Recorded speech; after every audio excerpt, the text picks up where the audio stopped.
Simple. Simple. Langis. 70%.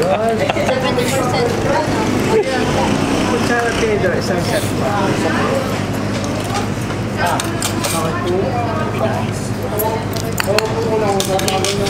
Digun.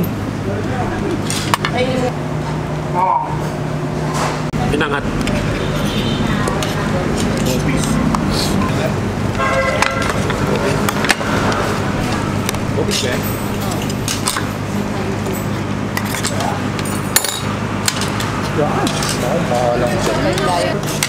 Sabaw. Walang makakatalo sa masarap na sabaw.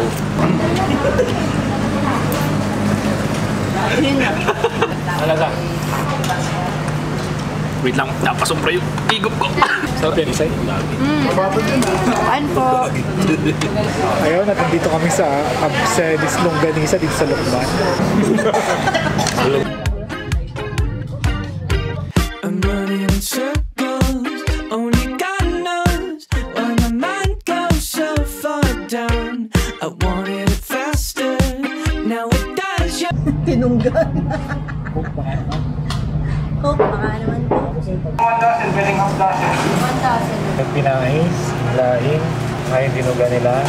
Bopis. Kasama namin si Tita Beth at saka ang Quezon Vlogger. Sana kami kakain sa Pasilio di Gilibayon.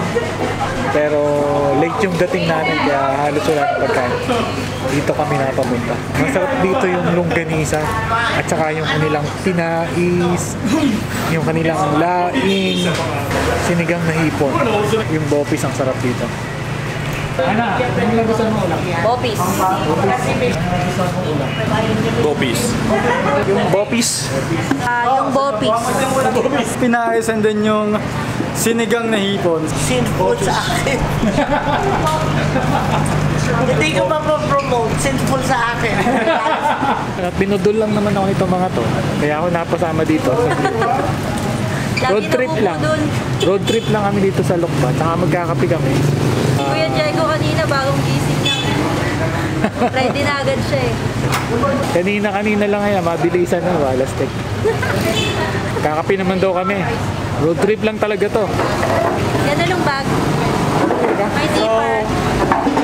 Ano siya? Bayong pero may zipper. 150. 150 yung may zipper, yung wala ay 120. Pamay na lang po. Kamay na lang. Pamay. May laman na po itong merengue, garlic stick. Eto, binudol ako kita. Binudol ako.